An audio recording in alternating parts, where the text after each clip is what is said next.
red pill. You stay in Wonderland. And I show you how deep the rabbit hole goes.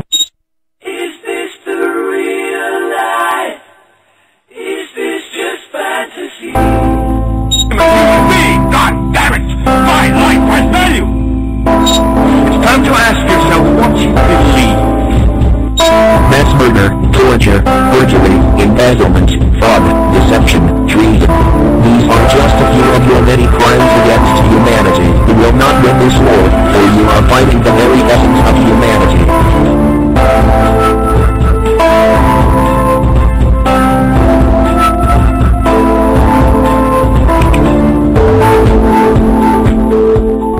Hi, welcome to Truth or Talk. This is April Bowden, and I'm doing the show by myself today. My co-host, Virstyne, as we've mentioned on several previous shows, is living in Taiwan. She's an American living over there. She's been living there for almost 2 years now. She's going to be coming home really, really soon. She's going to be back in the States, I think, mid-August. So over the last couple of weeks, she's been really super busy trying to get everything organized and get together and packing and all that. It must be a nightmare. I can't even imagine. I mean, because she's been there for 2 years. You accumulate a lot over 2 years, you know? And she's been just living there in her own place, and she's selling a scooter that she's been riding around on her scooter and everything. And so she's got all these things that she's had to do over the last few weeks, and so I've been kind of doing a few shows here and there by myself. So today I'm going to do a show. I couldn't resist. I actually hadn't planned to do this show, but I could not resist because I got the word that I'm going to have these insanely huge celebrity guests. It's just unbelievable. So who I'm going to have on the show today, I'm going to go ahead and say it. I usually like to let it unfold as a surprise, but then I realized that I'm really stupid because I always put it in the write-up. So everybody knows who I'm going to do anyways. I don't know why I try and let it unfold on the radio. So today, I guess because it's too good to be true, and I'm afraid that if I say what it is, that I'm going to jinx it. So, but today on the show, I'm going to talk to the actor, Alan Rickman. If you don't know who that is, he played Severus Snape in the Harry Potter movies. He's been in Love Actually, and he's a big actor. He's a British actor. He's done a lot of American films. He's pretty well known, I'd say. You know, if you don't know his name, you recognize him if you saw him. You'll probably recognize his voice when you have him. And the other one, who I'm going to have on first, actually, this is going to be my first guest. I can't even believe I'm going to say this. This is going to. I'm stunned and amazed that I'm going to actually be saying this. I'm going to be talking to Congressman Dr. Ron Paul. Can you guys believe it? Oh my gosh, I can't even believe it. I'm going to be talking to Ron Paul. So those two came up, and I said, I got to do a show. I'm sorry, I have to do a show, even with or without my co-host, because she knows she would do the same. We cannot resist people of this caliber being on our show. It's just too much of a coup and too much of a big thing. So I'm going to be talking to Dr. Ron Paul. Now, Dr. Ron Paul, the word has just been released, or it's just been put out in the news, that the Audit the Fed bill has passed. So they're going to audit the Federal Reserve. I'm stunned. That's a huge deal. That's a big deal. You know, I mean, the Federal Reserve is the printing press, the private bank that actually prints all of the money for this country, and there's no limit. We used to be on a gold standard until I want to say it was the early 70s. I don't have my exact dates right, but I know Richard Nixon was president at the time. He took us off the gold standard, and so when you had a gold standard, it was sort of like, you know, you have your bank account, you write checks, and there's supposed to be money in the bank account to back it. Well, you know, things have changed. There's nothing to back anything in anywhere. You know, there's no standard, so there's no limit.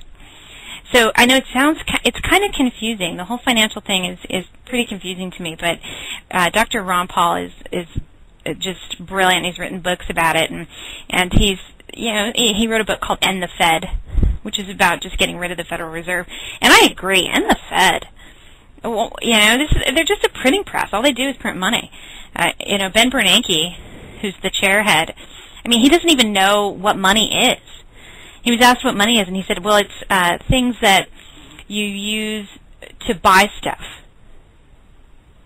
I know. Ponder that for a minute. I was like, my oldest son knew that when he was 4. You know? I mean, we used to bribe him with money. We used to say, get him to do things for $1. I mean, I'm sorry, that might not be great parenting, but he understood the concept of money already by then. And so we used to do that.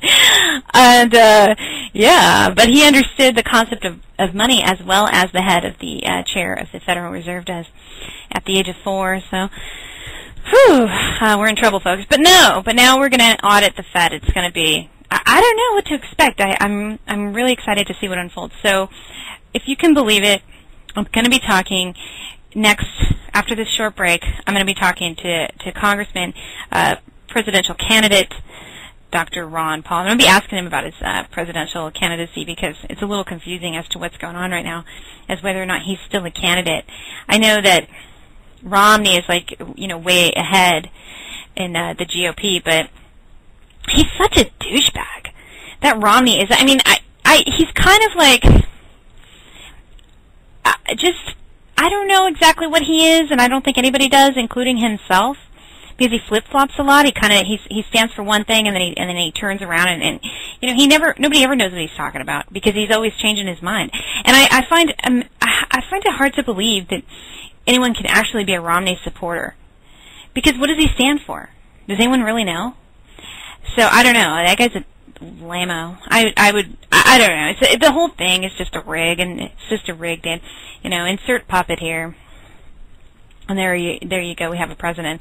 We had a president a few years back who actually decided he didn't want to be called a puppet. He didn't want to be a puppet. He was going to, break up the CIA, and he was actually going to, end wars overseas, illegal military actions occurring overseas, which we have happening all the time now. But there was one in the 1960s called the Vietnam War, and that was going to be ended by this one president.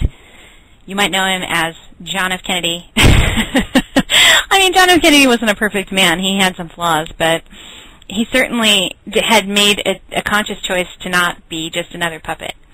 And what happened to him? So, like the Bill Hicks joke, right? All the presidents go into a room and they get to watch the Zabruta film of Kennedy being assassinated over and over and over again.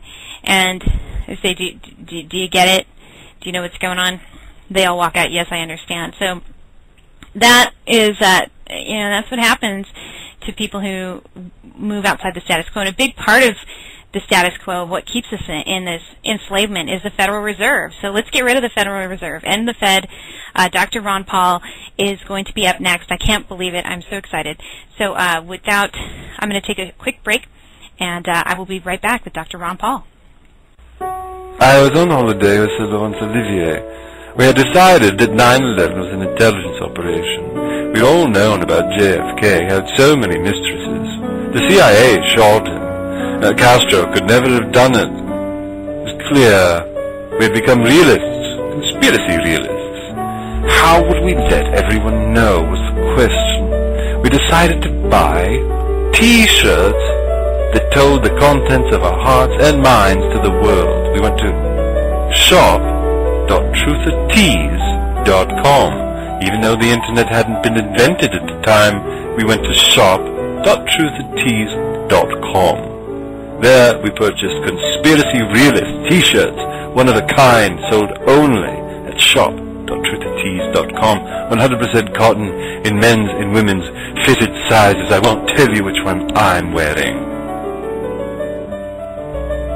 Okay, hi. On my show today, I am so honored because I'm such a huge fan of this man, and he has gracing us with his presence today. This is Dr. Congressman, ran for office, Dr. Ron Paul. Hi, sir. How are you today? Well, thanks. Well, thank you. I can't tell you how much of an honor it is to have you on the show. You're kind of an icon to a lot of us, and we respect you immensely. And I wanted to have you on because there's a lot of confusion. I don't really know that you're running for office anymore. And you were running for president. You've run a couple of times. But I don't really know. I'm a little confused as to what's going on now. Can you clarify that for us? Well, if they write me in, I will serve. Okay. So, okay. So you need to be written in at this point. So are you writing in? Well, we're having some delegate issues. Right. And if the delegates take their roll, I'll get in. If they count the roll, I'll get in. If they don't, it's going to be 4 more years of the same. Right. I agree. It's just going to be all the same. And so if you do get written in and you are elected as president, what would be your first action? What would you like to do as soon as you're elected president? Well, what was that bubbly sound? But I don't know what the bubbly sound was. Oh. Are you on Skippy? Am I on Skippy? The kids use it to make phone calls these days. Oh, the Skippy. No. Yeah, we're on Skype, sir. Oh. Okay. Yeah. What? Yeah. I'm sorry. What was your question? My question was that if you're elected president, what would be your first action? What would you like to do as soon as you take office? Well, I'd shoot myself. Why would you do that, sir? Well, I wouldn't kill myself. I'd shoot myself in the leg. I want people to understand that they have to make decisions. So they have to lead their own lives. So I'd shoot myself in the leg or the buttock.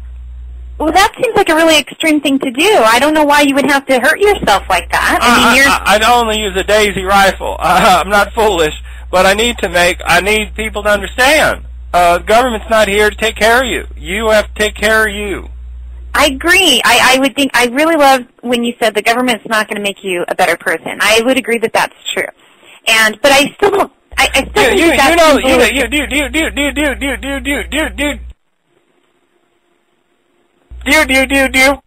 Oh, you're still there. Okay. You kind of went quiet there for a second, so I wasn't sure if you were trying to ask me a question. Do you know that the Nazis came after World War II? Do you know that they came in and took over the medical establishment?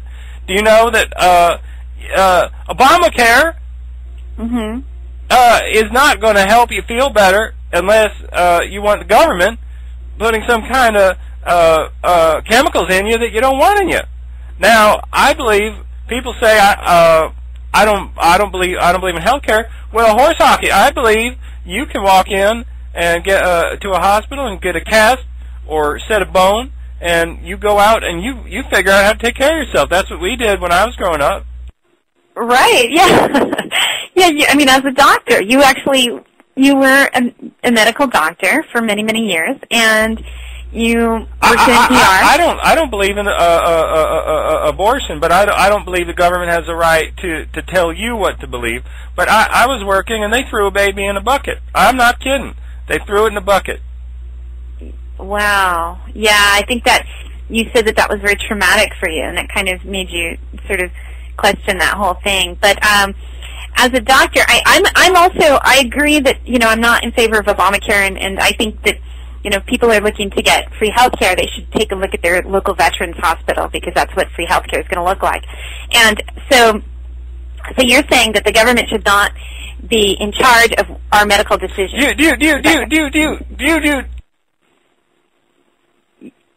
Yes? Do you know these veterans come back from foreign wars? They have depleted uranium poisoning, and they've been used in vaccine experiments, and they come back to the Veterans Hospital, and do you know? Do you? I do know that, actually. Yes, I do, sir. And they come in. There's a long line.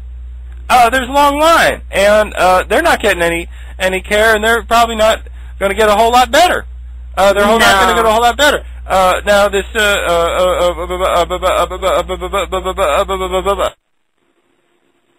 Yes. Barack Obama character. Yes. You know, I don't want to speak about him personally, but I think his mother was CIA. Really? His mother was CIA? I think I saw nudie pictures of her on the internet, but I can't be sure. You saw a nudie picture of someone who you believe may have been Barack Obama's mother. Well, now that could have been rumor. That could have been rumor. I looked at him for a while, and I drew no conclusion, which is exactly what Congress should have done with Obamacare. Look at it and not sign it. I didn't sign it, the pictures of his naked mother, because I didn't think they were her. I don't know what you would sign off on. Well, it's just a figure of speech. Oh, I see, a figure of speech. Well, I have so much respect for you, sir, and you've been very consistent throughout the years, and one of the things that I appreciate is your stance on drug laws, and I know you want to eliminate or get rid of the DEA, or the Drug Enforcement Agency. Is that correct? Precisely. Well, the Drug Enforcement Agency, the dickhead elite assassin squad. No, listen, teenagers out there, they have a half an ounce of a plant, and they go to jail. If you know who we pick on? Minorities. Yeah. African American children. We pick on them. Always send them to jail. Now, nobody ever took marijuana and went crazy on a shooting rampage. Nobody ever did, but they take pharmaceutical drugs and they do it. But the FDA is in business.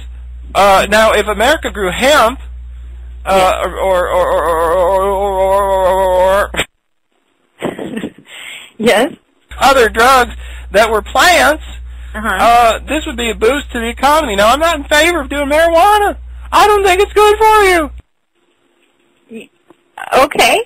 Well, it's. I mean, as a doctor, though, you do know that I'm not opposed to it. But you're opposed to it? No, I'm not. No, you're not opposed to it. No.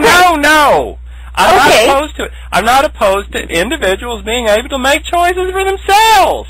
Right. Yes, exactly. And then people can make their own decisions, and sometimes that means they have to make mistakes in a free society. The worst thing that anybody ever did on marijuana was lay down on the couch. Right. You know, and sometimes they eat junk food. That's another thing I understand, is that you're on marijuana and then you can kind of think that junk food tastes good even though it doesn't. Oh, that's a rumor. That's just teenagers. Teenagers will eat horse shit if you put sugar on it. That's pretty disgusting. But I believe what you have to say. I really do. So the thing that's the most confusing, I think, to people, and I have to say I need some clarification on this myself. I think I understand, but go on. Okay, I will. So you want to eliminate the IRS, the Internal Revenue Service. So this is the federal tax agency. So where would people get the money to like build roads and to do all these things if we eliminate? I mean, I kind of think I know the answer, but you please explain it, because a lot of people are the IRS was created in the early 1900s. We were a country for a long time without an IRS. We still paid local taxes, and that's how the roads got built. Now the IRS came along and said, we're going to take your money, and we're not going to tell you where it goes. Now, what we end up, hold on. Yes. All right. What we end up, I'm used to being interrupted. I'm sorry. Go ahead. Oh, okay. I'm not used to being able to finish a sentence, so I get a little wound up. In fact, this is not my normal voice. I'm just so wound up.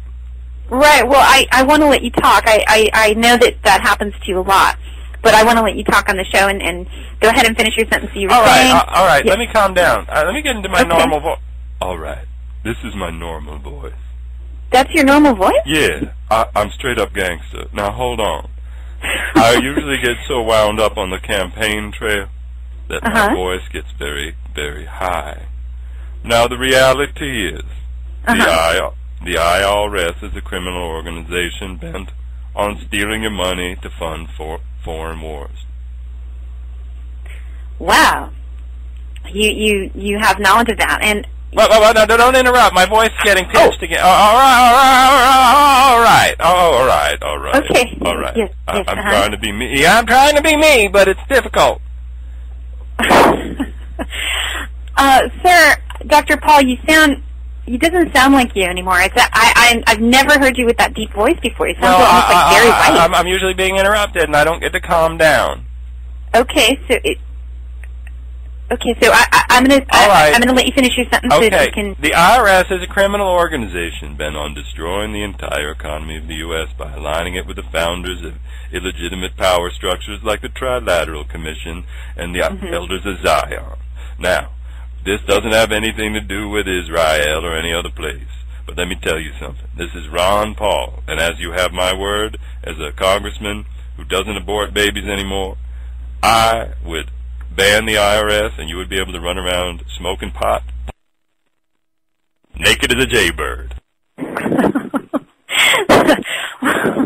I mean, I guess it's okay that people have that option. I don't know that I would do that, though. Well, it's just an option. I was just saying, my handlers tell me never to go down into my natural voice because they think that it makes me sound crazy. But, all right, I'll just stick with hey, I gotta go. Yes, sir. Yeah, I gotta go shake hands with some people and tell them, look, you can make fun of the fact that I have a high, squeaky voice, and that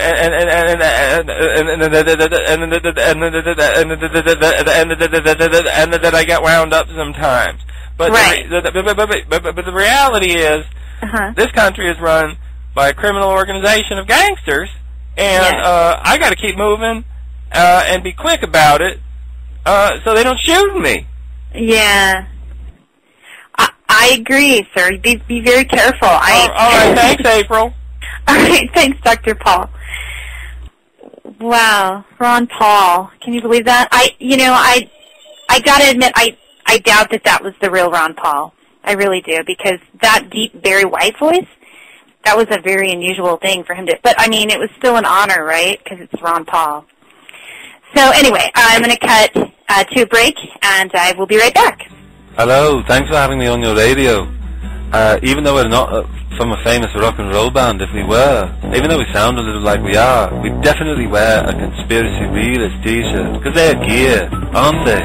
Oh yeah, they're really gear. I want to write a song about them. Conspiracy Realist t-shirt at truththtees.com. I gotta think of the middle A. Shop.truththtees.com. What does that mean? It's the internet. What's that? I don't know. It's a net. It's between things. Shop.truththtees.com. What's that? That's where you get Conspiracy Realist t-shirt. Oh, yeah. Hey, hi, welcome back. You're listening to Truther Talk. This is April Bowden. You can find us at www.truthertees.com or store at shop.truthertees.com. And on my show today, I have a special guest, a British actor by the name of Alan Rickman. He's well known. He's been in Dangerous Liaisons, the Harry Potter series, and he's a very well-respected actor. So without further ado, please welcome to my show the actor Alan Rickman. Hi, sir. How are you? Hello. It's good to be here on your show. Yes, it's great to have you. You're a very well-respected actor. You've been in the business for a long, long time. You were in the film Dangerous Liaisons, and you had your big breakthrough, I think, in America was when you appeared in the film Die Hard with Bruce Willis. I was in Les Liaisons Dangereuses in the theater. I was not in the film version. Right. Oh, yes, sorry, I didn't clarify that. Yes, it was the theatrical version. So you were a theater actor. You studied at the Royal College of Art where you got a scholarship. And so you were a well-respected actor, or are a well-respected actor. And then in America, you had your big blockbuster film, Die Hard. So what was that like? I also attended the Royal Academy of Dramatic Art, or RADA, which is where I learned to do the works of Shakespeare. Yes. My good friend Liam Sheff wrote a book about. I was criticized for my voice. You were criticized for your voice. Well, we questioned that I had a voice that sounded like it was coming out of the back of a pipe. The back of a pipe? Well, you have a very distinct voice, I would say, and I had to work very, very hard to get my dramaturgy instructors felt that my voice sounded like it was coming from the back of a pipe, so I have to work very hard. I have a high palate. Yes, you have a very unusual voice, sir, and you have used it very well, and it serves you well in the films, the Harry Potter series, because I understand you're playing Professor Snape, who's sort of a... I can't say I'm that familiar with the series, but... bully, if that's what you are going to say.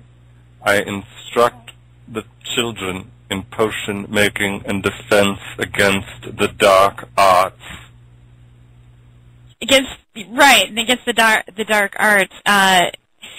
Your character is sort of, they're not, I think, in the beginning of the film, they don't really know if he's a villain or a good guy, and so he sort of reveals as the story goes on that he's actually on Harry Potter's side. Isn't that correct? The climactic scene in the final movie. I don't want to give it away or be accused of spoiling it for the little horrible bastards who haven't seen it.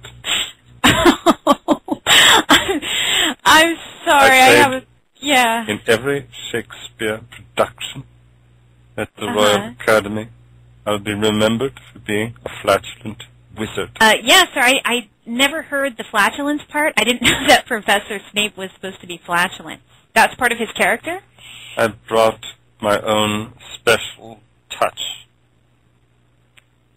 Yeah, right. And so how do you prepare for that kind of thing? How did you prepare for the Harry Potter films?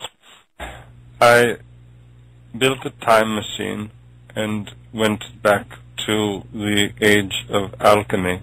I acted, you twit. It's acting. I pretended. Well, sir, there's no reason to call me names. It's a normal question to ask somebody like yourself, a very well-trained actor. You guys do a lot of preparation usually. I was kidding. I was playing the role of Professor Snape. Oh, okay. Sorry, sir. Chastising you, though I am secretly in love with your mother, which is why I am so hard on you, Potter. So I think you went into character there for a minute. So you... I was acting. You fell for it again. Right. I know. I keep falling for it because I think that I'm conducting an interview with the actor, Alan Rickman, and then you get into... Sir, you're a great actor, and I want to know if you have anything coming up, any films that you have in the works right now. I'm going to be working with a number of actors, including Cameron Diaz. Oh, okay. You're going to be working with Cameron Diaz. What will you be working on? I'll try to teach her how to act. Oh, okay. Yeah, I guess she's a beautiful woman, but yeah, she might need help in that area. So good. I hope you get that straightened out for her. What are you going to be doing a film with her, or are you just going to be helping her? Certainly not going to be getting into bed with that slut. Really? I didn't know that about her.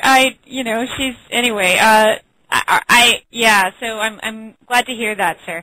So anything we're out of time here. So anything else that you'd like to tell us before we close out the interview, sir? Only I was acting. I don't know if she is a slut. I Yeah. heard it on the wire services. Thank you for the interview. Well, thank you for being on my show. It's been an honor. I look forward to seeing you in your Harry Potter films or whatever else Don't that you're planning to speak do. those words to me. Which words? The Harry Potter? Don't Okay. Yes. those words. Acting. I was being Severus Snape. Oh, okay. Yeah, you click in and out of that. I have trouble Joking. keeping up. Yes, I know. That's okay. I'm starting to follow it now. I appreciate that. Thank you. Yeah. Okay. Thank you. All right. So good luck to you, sir. Thank you very much. Thank you. Okay. All right. So that was the actor Alan Rickman. Another very strange interview. I seem to be having a lot of those. I don't know why I talk to these filmmakers or these actors, and they all seem like such normal people, and then I get them on my show, and they're all really, really strange. So he's probably another fake. I don't know. So I'm going to go ahead and cut to another short break. And when I get back, I'm going to be talking to my good friend Liam Sheff, investigative journalist Liam Sheff, co-host of the Robert Scott Bell Show, and the author of The Official Stories, which we have on our website, shop.truthertease.com. We have a Conspiracy Realist t-shirt, which was actually inspired by Liam. Liam came up with this phrase, conspiracy realist, because, you know, all these things that we talk about all the time on our show and the things that he talks about and he writes about, and, you know, with the Federal Reserve being a private bank and all that, which it is, but you tell people that and they call you conspiracy theorist, almost like it's a dirty word, right? But it's how is it a theory if you're just speaking about things that actually are true and you have the data to prove it, and it would be more of a reality than a theory. So he came up with this phrase, the conspiracy realist, which makes more sense, and we thought it was so great that we put it on a shirt. We said, you know, let's make that our shirt. So the Conspiracy Realist is available for purchase at our store, shop.truthertease.com, and if you buy 3 shirts, you will get a free copy of Liam's book, The Official Story. So Liam is going to be on my show right after this quick break. I'm going to be talking to him about stuff. We kind of just started having a conversation about movies and things like that, and it turned out we hate a lot of the same films. So we're going to so I'm going to go to a quick break, and might as well, you know, I had Alan Rickman on. That was very strange, but, you know, we might as well do a show about film and movies and art and all that kind of stuff. And we're going to talk about different things that we do or do not like. So movies that we hate. So that's coming up right after the break. So please stay with us. We are Truther Talk, www.truthertease.com, shop.truthertease.com. I will be right back with my friend Liam Sheff. Hello, thanks for having me on your radio. Even though we're not from a famous rock and roll band, if we were, even though we sound a little like we are, we'd definitely wear a Conspiracy Realist t-shirt, because they're gear, aren't they? Oh yeah, they're really gear. I want to write a song about them.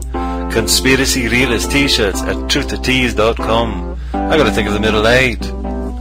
Shop.truthertease.com. What does that mean? It's the internet. What's that? I don't know. It's a net. It's between things. Shop.truthertease.com. What's that?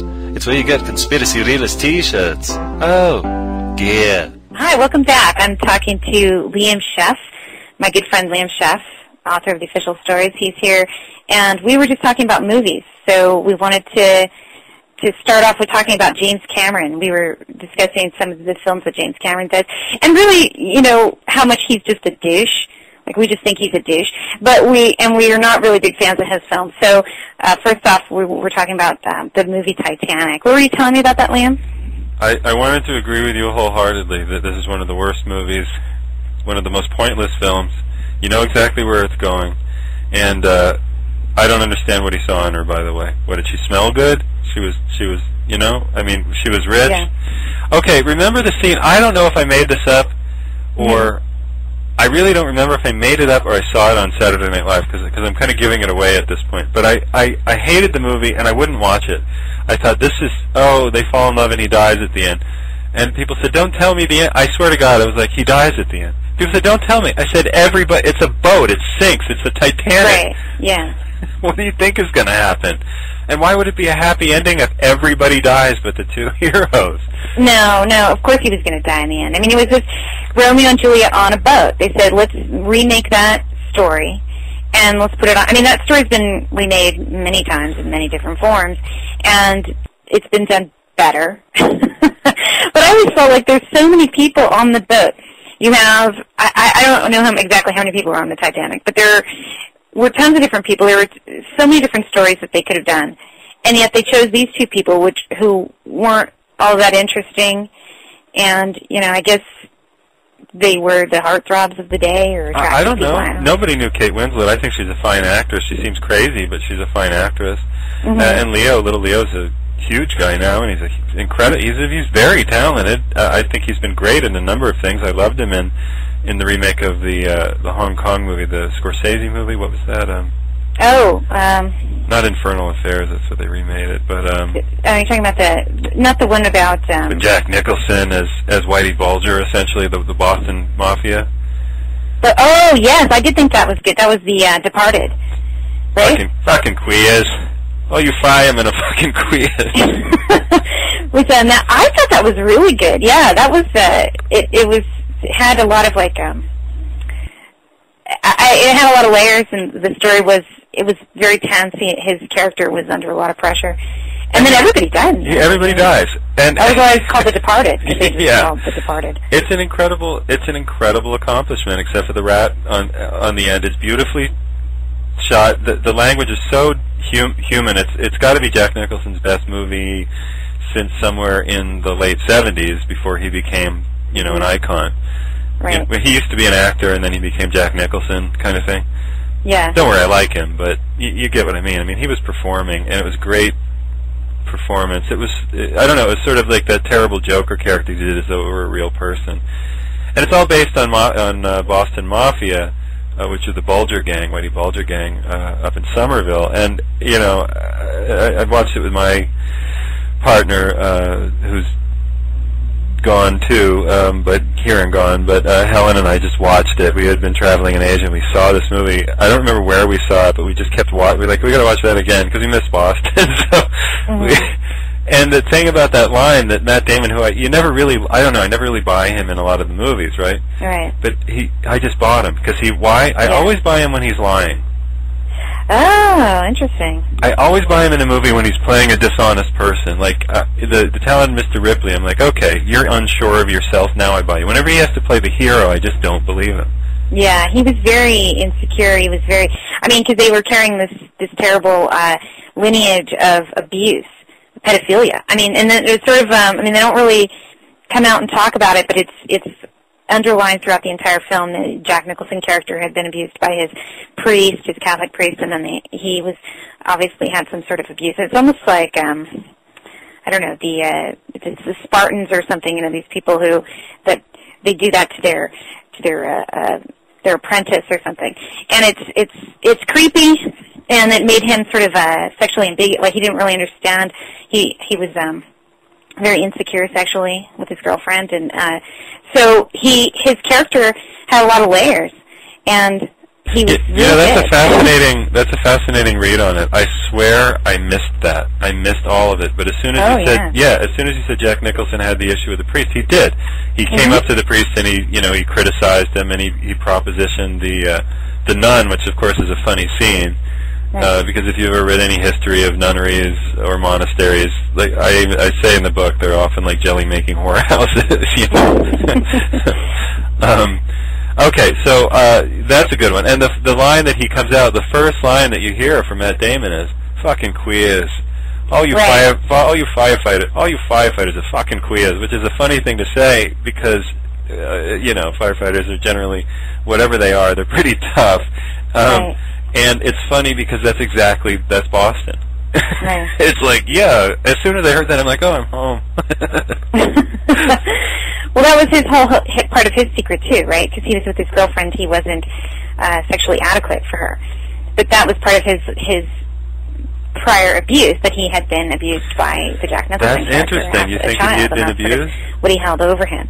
That was part of the story. That was kind of a subplot of the story, or its character No, that's development. fascinating. And, you know. I never saw that in there. So you think Nicholson not only was an apprentice but an abuser? Oh, he was. And there were several innuendos. Even Jack Nicholson had a scene. His character had a scene with his girlfriend at the time, and they was like throwing coke at her or something.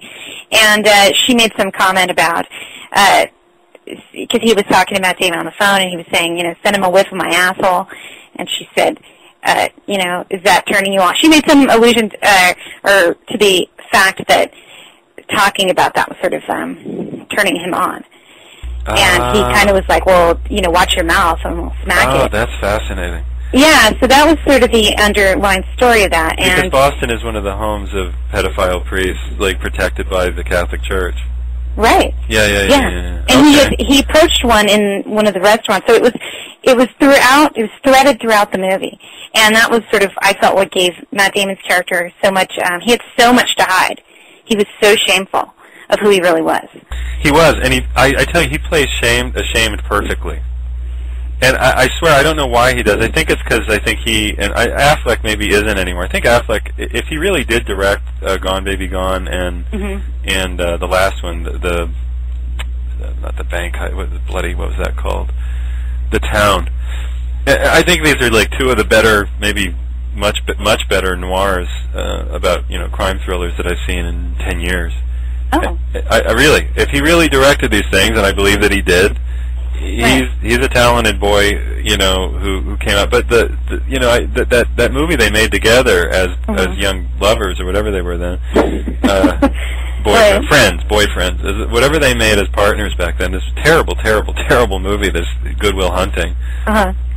Now, somebody just told me that the book shows up, the screenplay shows up in a book about screenplays, and they sold it, but the book was originally about a guy who was working at MIT who was cracking essentially like CIA codes or something, so it had a very different outcome, and it wasn't about the sort of down-and-out loser from Dorchester or whatever, who nobody happened to notice, even, you know, in the Boston school system, was able to do deep calculus problems on the back of his you know, Bazooka Joe comic. Right. Like, somebody would have noticed that. Sorry, I mean, but I know it's the Wild West over there in Boston, but somebody would have noticed. Yeah, that's interesting. I didn't know that they had that was originally about cracking CIA codes. Well, I'm only telling you what somebody said. It's because he's a screenwriter. It's a friend of mine, and he's like, yeah, it's in the screenwriting book that this is what they sold it as, and it's a different write-up. It's just the blurb of a write-up of Good Will Hunting, and the hunting part really was about it's like cracking. It was code cracking. You know, that's what he was doing. It wasn't just solving some stupid problem. He was code cracking for people at Harvard or MIT or wherever they originally placed it. But all right, let's get back to people we hate. Yeah. All right, so James Cameron made one of the worst movies in the history of the world. Yeah, look, I know he made Terminator. I don't think it's a great movie. It's certainly a very entertaining movie, or it was at the time. He also had to work with people, and if you go back and watch American Graffiti, you'll think, wow, this is a movie by a very talented filmmaker. Right. Then watch anything else that George Lucas made after Star Wars, and you won't even... Technology is the enemy of filmmaking. Excessive budgets are the enemy of acting. Green screen is the enemy of emotion. Yeah, you know, when I was in college, there was this. I took this film course on the films of the '70s, and you go through the history of the film, and it wasn't until the appearance of Jaws that whole thing sort of changed, because it became more about effects, it became more about budget, it became more about, you know, making a lot of money. Because that whole era, films, mainstream movies were, you know, very deep. I mean, like Network, you know, you had these films that had a lot of layers, had a really interesting story, and we talked about MASH last time, and, you know, the film. And so, but Jaws came in, and like so many things, it was just corrupted by, we're going to make a lot of money off of doing this. And that's when you started to see these effects. They started to make them bigger and bigger and bigger. And so you had Star Wars, you had, you know, Close Encounters of the Third Kind, all these other films that they just wanted to continue making these just make them big, you know, big, not. I remember Pauline Kael was my favorite film critic of all time.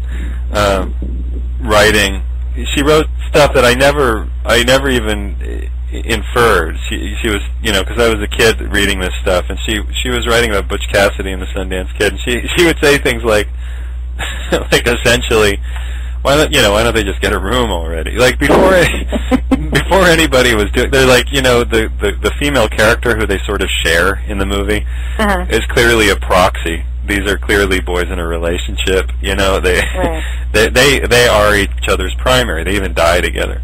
And I'm like, did she just miss the point? It's like supposed to be a great action movie. Now I never liked the movie Butch Cassidy and the Sundance Kid. I always thought it was overrated and maudlin. And I never really understood. It wasn't my kind of movie. I loved The Sting, though, I have to admit. I was a sucker for it as a kid. I thought it was charming and very clever. And I love the music. Of course, the music will carry you in a movie. Like Star Wars is, in many ways, carried by the score.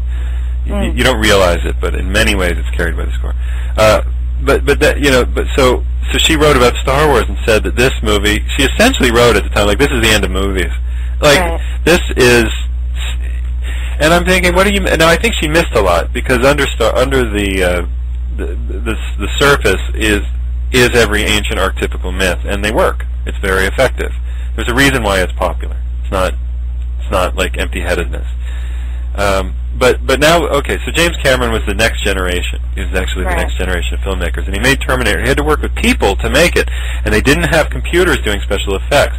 He had to do animatronic special effects. They had to film it, or stop motion. Stan Winston Studios had to do stop motion stuff, which looks a little silly, and yet it's scarier to have a mannequin of a metal skeleton pulling itself along, as rinky-dink as it looks. It's scarier to have Freddy Krueger really there, with bad, weird makeup on and knives on his fingers, than anything I think you can do digitally. I just because you're still interacting with a person, and that's something. So then Cameron left the sci-fi, and he made his big move to Titanic, which was, again, we already hate that. Right. Because it's whatever. I just felt like that was such a grab. And then what was the next big one? Do we both hate it? Avatar. Do you hate it? I hate that. Yeah, I do. I'm sorry Avatar. to the people out there. I know there's a lot of people who really enjoyed that film. I didn't. Well, and they're stupid and their butts smell. It was, you know, like you were saying, I kind of prefer just the rinky-dink look, and it was all computerized. I know that they had real actors playing the parts, and then they computerized or computer imaged over them. But I don't know. I was bored. I wasn't really that interested in the characters. It was not great. What did you think? Well, I hated it. I hated it before it came out. Because I had read about it, and everybody said this is a life-changing movie, and I thought, okay, this movie sucks. As soon as somebody tells me that, this sucks. No, you can like a movie, you can think it's even great art, but life-changing is life. Movies are movies. They can tell you things, but your life is different than the movies, and if you don't know that, we're not talking the same language. So I realized, though, that I read all the reviews, and I read plot synopses and such, and I realized that it was another stab at the noble savage, which is the Jean-Jacques Rousseau, the Rousseauian view, which is that human civilization is perverse, and as savages, we were much more genuine, honest, and noble. Now, I happen to have read a lot of history and anthropology, and I can tell you that we are the same species that we always were. We might organize in larger groups, but native species all around the world had hunting rituals, killing rituals, sacrifice rituals. The Aztecs, the Mayans did things that we would consider just perversely barbarous. And you can find reasons, and you can talk about protein deficiencies, and that's the reason why you'd wear somebody's skin or whatever. You know, you can do that. Right. But we're the same species that we always were. We're the same perverse species. We live in a constant struggle between good and evil. Neither ever wins. It's just a constant fight. And this movie took the point that civilization was evil. Right. And the blue people, who were essentially, Cameron couldn't do it. It's just, by the way, do you know why the Hindus, in Hindu imagery, they make Krishna blue? No way. Because black doesn't show up. I was told this by I asked an Indian, and I've had many in my life. One of my Indian friends and we were talking a lot of mythology, and I was really getting into the three gods of Hinduism, which are Shiva, Brahman, and Vishnu, and that's more or less I'm a Hindu sympathizer, I say. And we were talking about it, and I said, "Why is he blue?" And she said, "Well, some scholars, some people think that it's actually kind of slightly racist, like they didn't want to make him black, so he's blue." So Cameron does the same thing. Instead of making them brown, they're blue. Now this is signaling. He knows what he's doing. He's signaling to the African American community. I'm making a movie about black people on a different planet who are more noble than white people, which is hilarious. Because if he had done it the other way, maybe everybody wouldn't have loved the movie. So he's having his cake and eating it too, And then it's just a lie, because he doesn't show the native tribes doing anything except living in peace, chanting in circles. And then, even though it's an anti-war movie, the movie ends with a great, giant war epic scene. Yeah, we got to sell some tickets. It's not an anti-war movie. Cameron is douchebag. He's an open kind of a depopulist. He's one of those who kind of comes out like Ted Turner and says that he thinks that the world population should be controlled and all that kind of stuff. The world you know that about him? No, I didn't know that. Yeah, he's one of those. Does he have a vasectomy? He's one of those who kind of sort of worship the earth, but don't like people. Do you think he worships the earth? Kind of shows in that film. Do you think he worships the earth? Is he a vegetarian? Is he a vegan? I don't know if he's a vegetarian or a vegan, but I know that he's made some statements about basically, some of the similar things that like Ted Turner and Bill Gates and some of these other people have said. These really, really rich people who come out and say that there are too many people on the planet, and we're not able to feed them all, we're not able to clothe them all, and so he's made out some statements about population overgrowth, that he believes that that's a big problem. And so when I saw the film, I kind of got a sense of that, and then I learned that about him later, and I said, oh, well, that makes sense, because he's basically furthering his agenda. Like he's got his beliefs in that the population is too big, and so it's kind of saying people are bad and we're destroying the planet and that kind of thing. That's sort of what the message I got. And then you can see those kinds of things in a lot of different films. There was this really, I'm jumping ship here, but there was this really horrible film. What's the guy's name that did the one with Bruce Willis and the kid that saw dead people? His name is Salman Rushdie. But that guy. His name is it's like Ramadama Ding Dong or something. Yeah, Ramadama Ding Dong. He did another film, and it was all about. It was horrible. Yeah, it was with Mark Wahlberg was in it. Mark, yeah, he's terrible. What's that?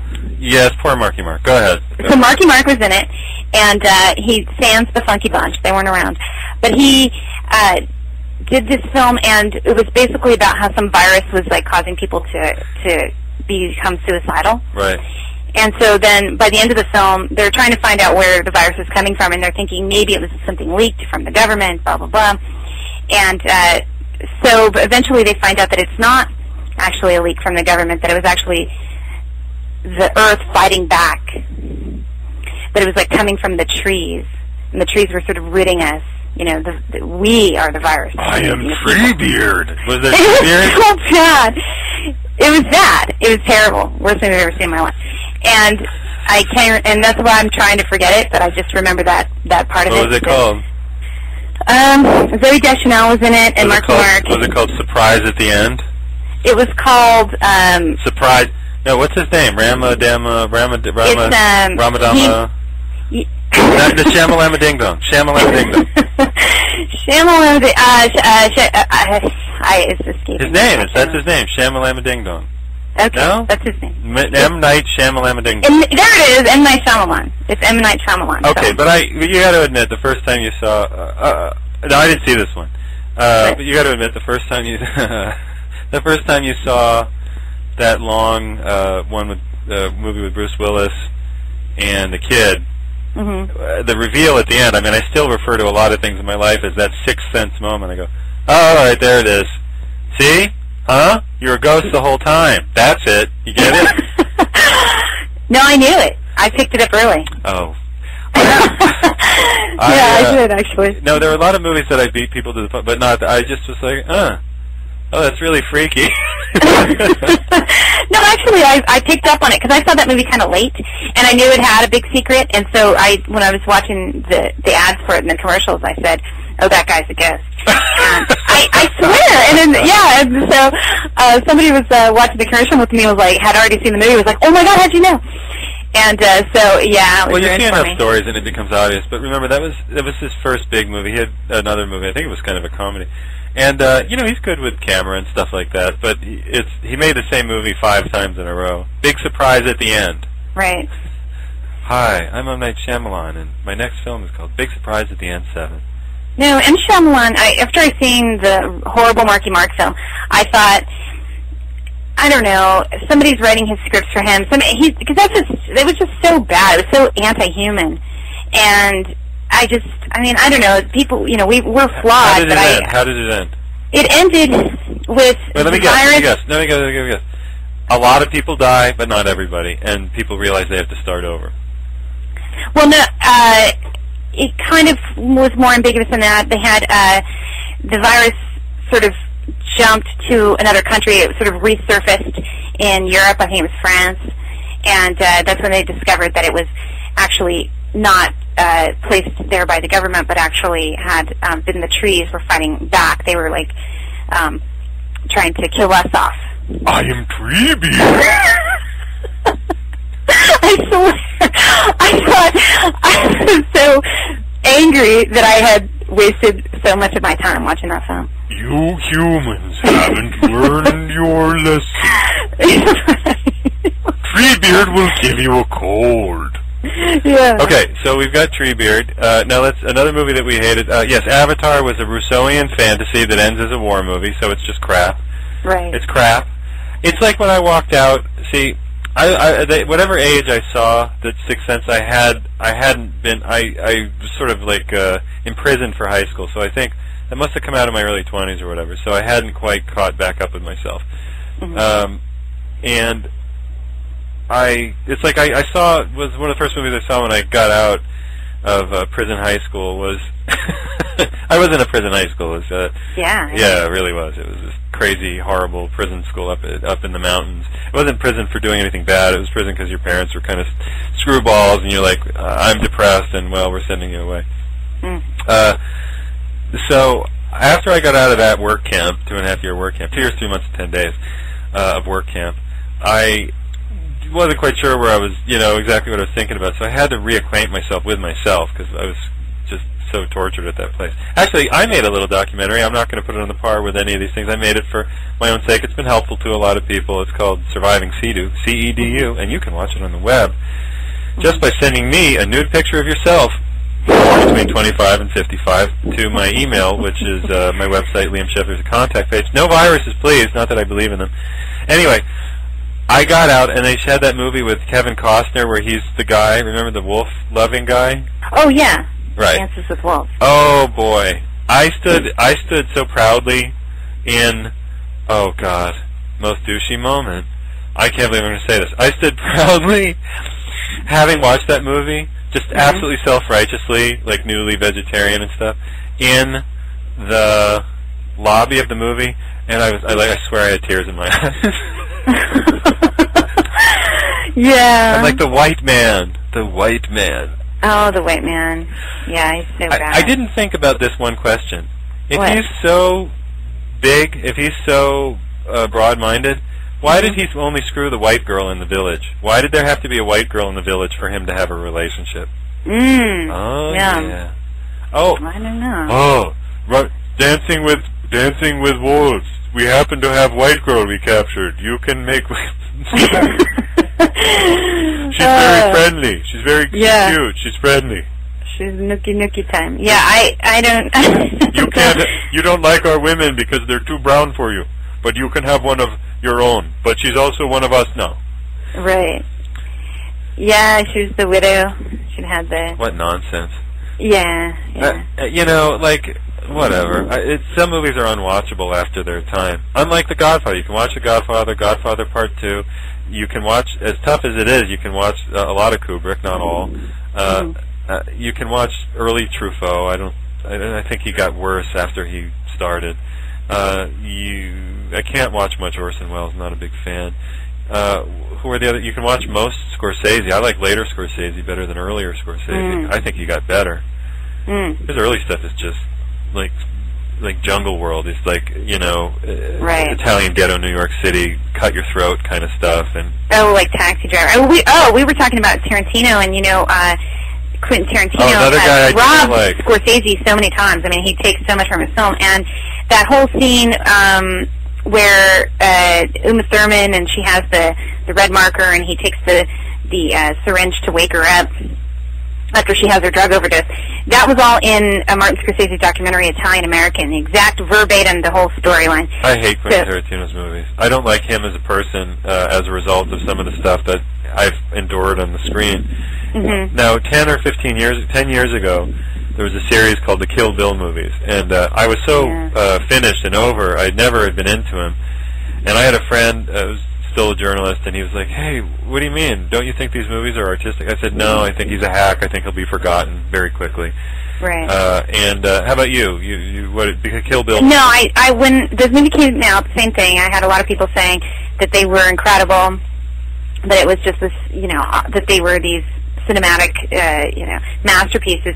And I finally saw them, and I felt, I don't know, uncomfortable. I was like, I feel like there's so much slaughtering just for the sake of slaughtering. I'm not a 15-year-old boy, you know, I'm not into this. And I mean, it just seemed like a comic book, and he was trying to make it into a film, but then it didn't translate. You know, if it was, and I mean, not like I read comic books, but even if you were, you know, a 15-year-old boy and you were reading that kind of thing, and you're into it, it still just seemed very gory, and I don't know, it sort of lost me. I wasn't interested at all. I was so already not into it, and I said, no, these are pap. He's cutting and pasting. He's essentially ripping stuff out of Hong Kong movies that he thinks is clever because he worked in a video store. He's remaking it. It's not clever. It's disgusting.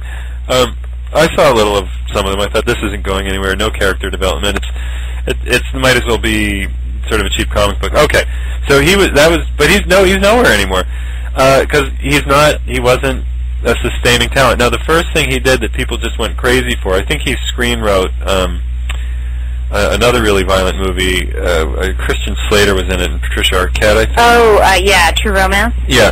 And I guess I grade that a little bit better. He didn't direct it, and I think that's why I graded it a little bit better. But it was still like, wow, this is pretty tawdry. It was sort of in that Betty Blue period where how much can we upset the audience? Right. By showing them horrible, disgusting things on screen. But then it was the big movie for him, which was the one that supposedly revived Travolta and what was that? Like Samuel Jackson. And, what was that stupid film? Oh, Pulp Fiction? Pulp Fiction. Yeah. So that's what I'm taking. He took that whole scene from. No, I'm with you. I'm with you. But people thought that was great, and I was pretty young in a sense. I mean, whatever was I, 20 or 19, and I said, no, this is a terrible movie. People thought I was just being antagonistic for the purpose of it. I said, no, you won't remember this. This is bad. There's nothing to it. This isn't a real movie. The little dance they're doing, these are all stolen moments, you know. There is no plot building. This is just a series of lowlifes. And I remember I knew that from the lines that the people were quoting. They were enthused that a Big Mac was called La Big Mac, and I thought, this is the end. This isn't a movie. This is a travelogue for like sort of douchebags and fraternities, you know. Oh wow. But I of course was criticized for like not liking it. Like, oh, you're so close-minded. I thought, no, it's crap. You'll understand that one day. Yeah, I haven't seen much of that guy for a long time. I mean, he did Shortly after that, he did a film called Jackie Brown. Did you see that one with Pam Grier? No. He sort of tried to revive I watched her. a little of it. I thought it was crap. Yeah, it was again, pretty violent, and I mean, a lot of his films, there's a lot of sex, a lot of violence. But that's what he does. And then he did Yeah. stuff with a number of things with Roberto Rodriguez. And I just want to say that the thing that makes me dislike him as a person is the last movie that he directed, which was called, I think, Grindhouse. And Yeah. Kurt Russell plays a guy who brutally, senselessly slaughters people in this is slow motion slaughter, ripping bodies apart. And I'm just sort of watching because I was writing and the TV was on in the background, the thing was running, and I wasn't quite aware of what it was. And then there's he brutally murders people in his car by using the car as a weapon, and then he runs over another car, and you just see in 4 times in slow motion people getting their faces, arms, and I thought, I hate you. I actually now hate you. Yeah, which is too bad. I mean, I think Kurt Russell is better than that. I would hope. Agree. And again, like a 15-year-old boy would probably think a really tricked out car is interesting or cool. I don't.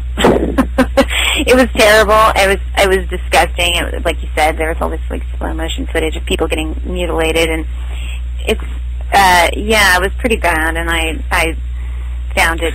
So those I didn't finish watching it. I hated it. So now that we've talked about movies we hate for 30 minutes, 10 favorite movies of the last 10 years. Oh, well, we talked about The Departed. We both liked that. I really, really, really liked that. Yeah, that was good. That had emotional arc. It had a realistic look. The movie. What was the movie? Michael Clayton. With everybody's favorite dandy George Clooney. Yeah, very Clooney film. Okay, he'd be dead in the end of that. Right. He's dead. Because the guy who has that much power to be a whistleblower doesn't get to blow the whistle. Right. And the part where he gets out to look at the elk, he gets out to look at a deer. Yeah. Okay, so Michael Clayton's about a guy, and he has inside information about a pharmaceutical company that's doing some wretched thing that's killing a lot of people.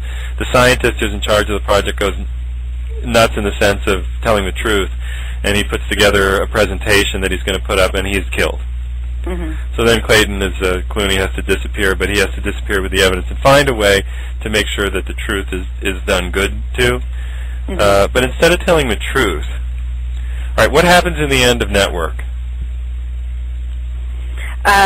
He dies. He's killed for bad ratings. That's the character. Matt is Helen not going to take it anymore. They actually shoot him. He's shot live because they use him. Faye Dunaway, who seems crazy in real life and plays crazy like nobody else. Right. And driven and obsessed. I mean, go watch. You want to see a great actress? Somebody you probably wouldn't want to really get to know personally, but watch The Eyes of Laura Mars or Mommy Dearest, or she's just shockingly, perversely strong actress, Bonnie and Clyde, and she was gorgeous too before the surgery. So she's in it, and she's playing what is now every network executive, like a soulless person who's like, oh, did they just shoot the baby? Can we get that on 3? Right. I think that who was the director? Sidney Lumet. Right. And he told her that the character was to have no vulnerability, and she just laughed, and he thought that would be something that's hard, because it's kind of the apex of every character. Every good character is almost that they have some sort of vulnerability. You got to tap into that, and this character was to have none. She was just basically a figurehead or a representation of this soulless network agent. And yet she plays it, and it's believable, and it's almost ahead of her time. I mean, she is the incarnation of Edward Bernays' dream. Absolutely. Yeah, and William Holden is in it from Sunset Boulevard. Yeah. A lot older, and he's sort of drawn into. It's too talky a movie, in some ways, but whatever. All right, so what happens at the end of Bonnie and Clyde? Well, they die. They die in 5 minutes of gunfire. Yes. Right. It's a very long scene. That's true. And because they were bank robbers and they robbed like 40 banks, and Clyde Barrow was impotent, and all right, what happens at the end of The Parallax View? I haven't seen that film. Right. So Warren Beatty plays a reporter who's absolutely on to like some sort of thing that's infiltrating probably the Republican Party, but it's sort of a mind control where they are it's more MK Ultra stuff, and they're trying to build super soldiers, but super soldiers aren't supermen like Michael Bay would have you believe. They're just guys whose moral compasses have been erased by sleep deprivation and flashing films and drugs. So they can be made into assassins. He's on to this, and he's about to blow it open at the convention, and he sorry if this ruins the movie. It's a great movie. You can watch it anyway, but he's just shot like off of the rafters. I mean, it's a brutal scene. Wow. Okay, so movies in the 70s still had the guts to tell the truth. But Michael Clayton, in an era where the corruption is, I think, more ever present and larger than it was even in the 70s, Right. Michael Clayton gets to gets to live. Yeah, he gets to live, and then you actually get to think that this guy, which I think the company that, well, I'm certain that the company that they're talking about is Monsanto, and so they're saying that they basically have been brought down by this sort of, average, not mediocre guy who brings down the Monsanto Corporation. Right, which is more or less unthinkable. Clooney, right? Very Clooney. He's got his own adjective. His films are just Clooney-ish. They are. In other words, there's some intelligence there, and you want it to, but he just somehow doesn't have the guts not to put a happy ending on it. Right. Like, dude, tell the truth. Yeah, and that's the other thing too. Is he's doing these films like that, and then the Hysteric Ghost, which is based on. That really happened. They had those military programs. Those are all part of the MK Ultra programs. But trying to learn about mind control and but he doesn't talk about that stuff. He's not open about it for real. He does these films, and but then he goes off and still plays the false right-left paradigm happy liberal. Right, but the Men Who Stare at Goats was essentially the counterintelligence version of the reality of MK Ultra. Like it's a whimsical little program where we see if we can make clouds disappear. Right. It's a whimsical little program in which we see if we can make a goat die. No. MK Ultra was LSD, keeping people awake for weeks, putting toxins in them, measuring their electrical impulses and such, so that you could, mind control isn't putting a particular single thought in somebody's mind. Right. It's wearing them out to the point that they're susceptible to any particular thought. Right. That's what it is, and that's what they did. And you could just read some of the MK Ultra files. Even the name MK Ultra is too science fiction sounding. If they just called it sort of like mass sleep deprivation or whatever, it would be less sexy. But that's more it. Drug, like dosing people with drugs and keeping them awake. Yeah. You do that for long enough, and people begin to just, wear down at the seams. It's what the communists did. And everybody's reporting on everybody else, and it gets culty fast. Right. So, I knew Pulp Fiction was bad, and I sort of told people, and then I knew the Tarantino's other movies were bad, and I sort of told other people. But I have to realize, why did I know that? Because it sounds like I'm a music snob, I'll own that, but I'm not a movie snob. I really, Blade is one of my favorite movies, with Wesley Snipes. Mm-hmm. It is one of my favorite movies. I think it's gorgeous as an action movie goes. I think its set pieces are incredible. I'm a huge fan of martial arts in movies, and Wesley Snipes and his double are both martial artists, and they're both doing great kicks and leaps and turns, and he knows what he's doing. And the first movie's the best of the three. I just think it hits all the right tones. It has a bit of the ending is open-ended the way a sci-fi movie should be. He's going on to kick more vampire ass. And I just loved his sort of Shogun warrior ethos. I love the girl in the movie. Can't quite remember her name. I wish they had brought her back. But it's great. And Chris Christopherson's great. And his mentor dies, as a mentor in a movie should. So the hero is free of the mentor. Right. So don't call me a movie snob, right? So I like things that you'd consider, well, that's low brow. And I like, I think Anchorman is one of my favorite films. Mm-hmm. It doesn't make any mistakes as a comedy. It doesn't. Right. It doesn't short sell you for some maudlin ending. Caddyshack. It's one of the best comedies. It ends with Rodney. It did. Rodney Yeah. Dangerfield looks at the camera and says, "Hey, everybody, let's get laid."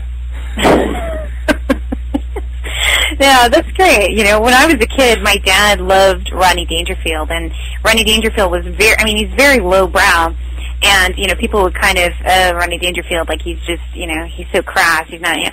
But, I mean, I gotta admit, you know, growing up on that, I mean, it was really, really funny stuff, and, I mean, to this day, I will just walk up to people and say, you know, the triple Lindy.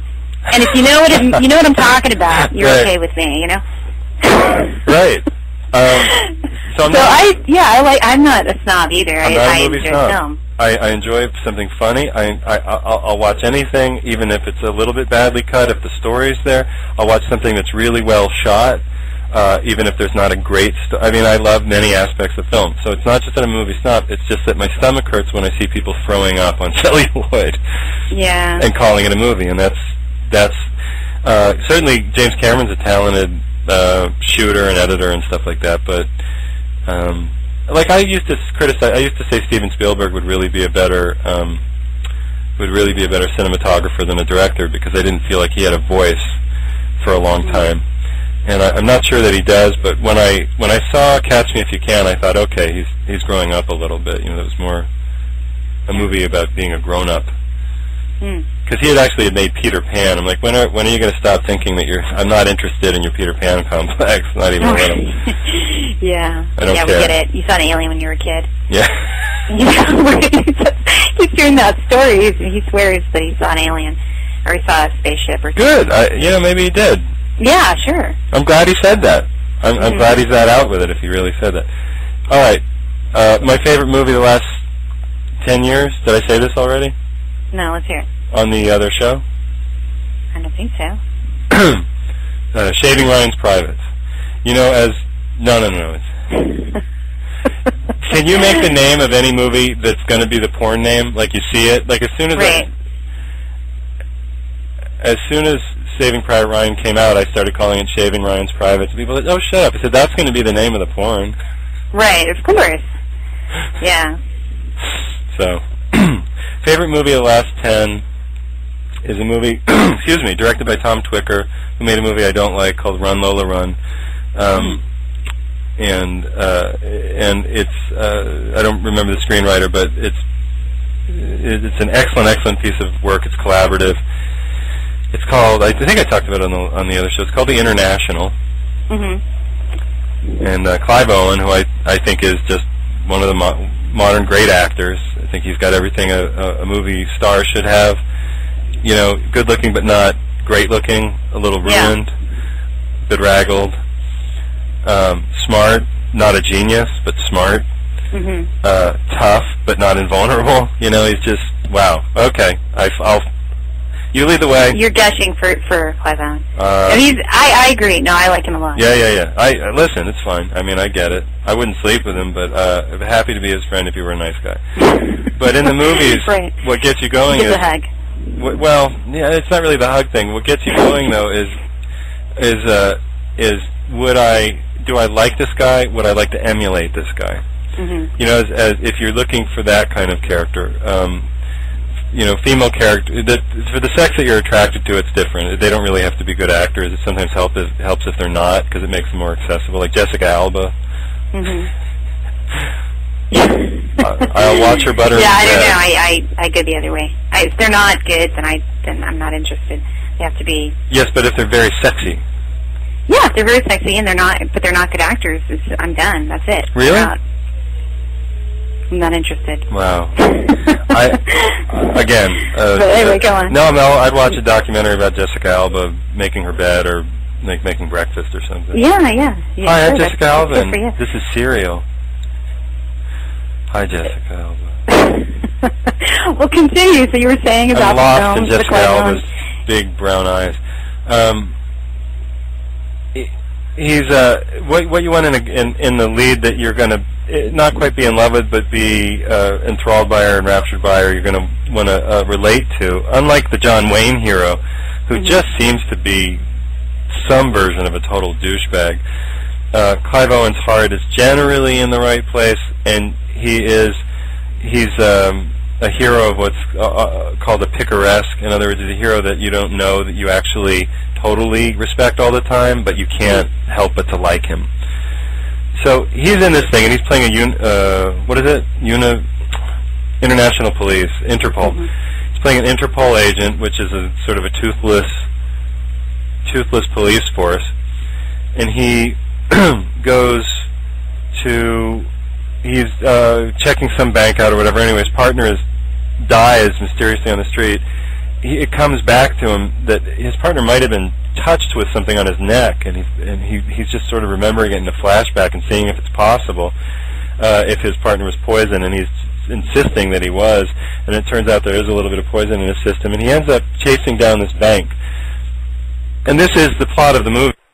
Before any bailout, the International more or less predicted, by watching the papers and watching what was happening, that banks were the new international state, and that banks now, instead of feeding on funding a warlord to take over a country, it didn't matter. They would fund it, but they would win in the sense that they would own whoever had the most debt.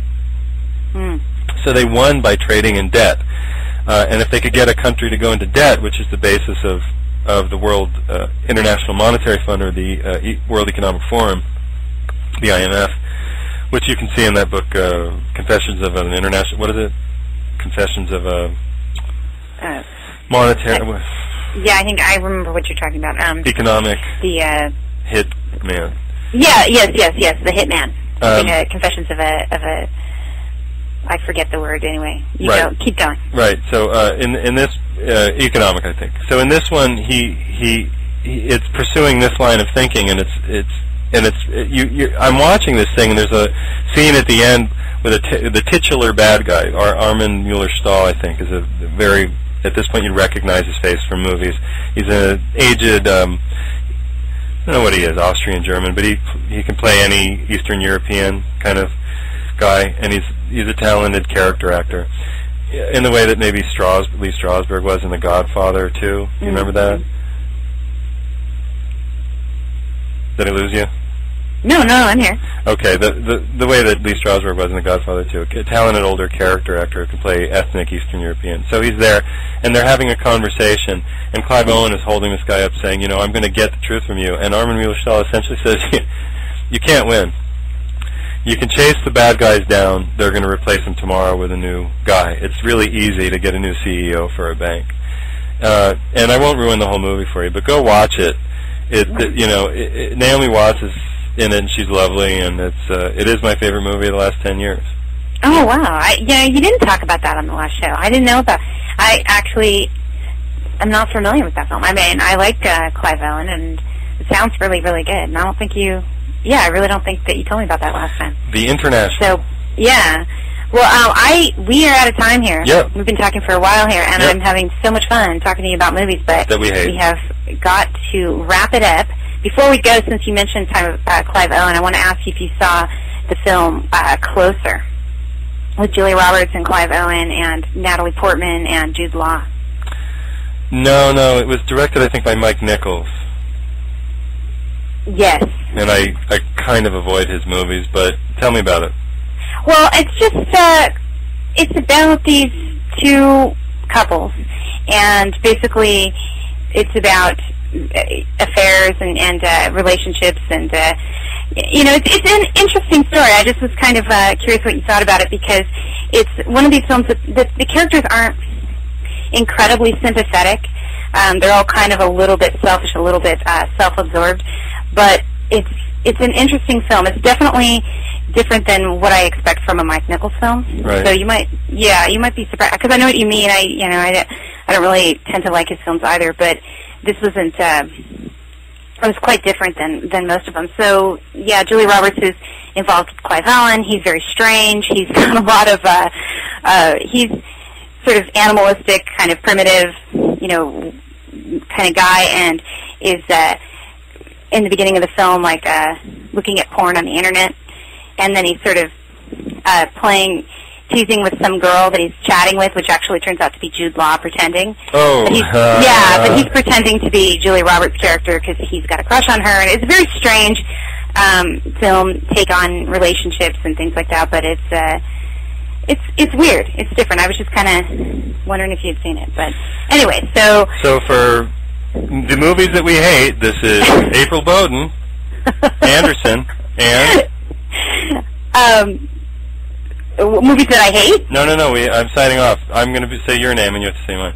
Okay. For movies that we hate, this is April Bowden Anderson of TruthOrTease.com and Liam Sheff of LiamSheff.com. You can look at his YouTube videos at Liam3, and write to him if you hate these films as well, or write to him if you like them and you want to disagree with him. And write me, April, if you want a T-shirt at shop.truthortease.com. Shop.truthortease.com.